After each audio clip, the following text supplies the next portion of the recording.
This week in maths, we've been learning about converting different units of measure.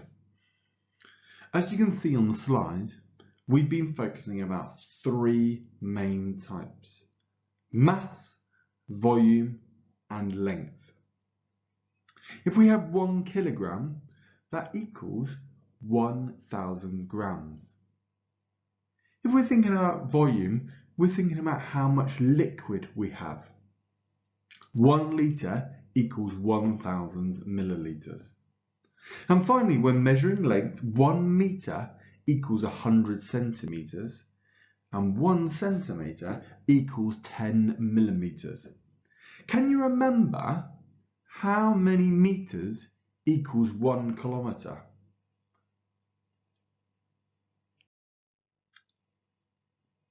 Here are some examples of converting between different units of measure.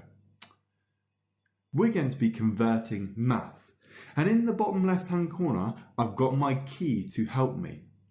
So if I know that 1 kilogram equals 1,000 grams, 6 kilograms equals 6,000 grams.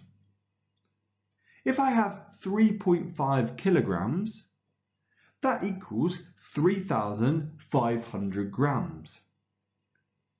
Now, to fill in the missing gaps here, 4,000 grams equals 4 kilograms and 8 kilograms equals 8,000 grams. Converting volume, I can use my key to help me that 1 litre equals 1,000 millilitres. So if I have 5 litres, that equals 5,000 millilitres. If I have 3,000 millilitres, that will equal 3 litres. And finally, if I have 6,000 millilitres, I have 6 litres. Have a go at converting between the different units of measure this week. You may want to write your own key or key facts to help you solve the different questions. In English, we have been looking at conjunctions and fronted adverbials. A conjunction is a word that is used to link phrases and words together. My example is, Wilfred walked around the room even though he was wearing only 1 shoe. Even though is my conjunction that links the two phrases together. I could have Wilfred walked around the room, he was wearing only 1 shoe, but by having it and including even though, it joins them together and helps the sentence flow. A fronted adverbial is a group of words that we can use at the beginning of a sentence, remembering to include a comma after our fronted adverbial. In the distance, there was a hazy mist covering the colossal trees. On the left-hand side, you will see some examples of some different conjunctions.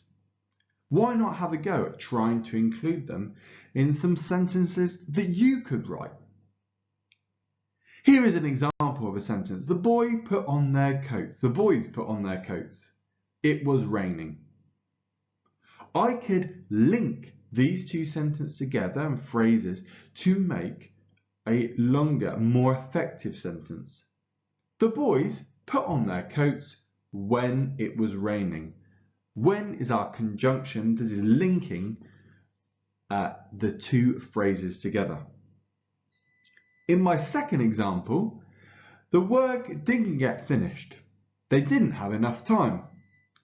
I can use because to explain why. The work didn't get finished because they didn't have enough time. Why not have a go at trying to write your own, including the conjunctions on the example shown? We've also had a look at fronted adverbials.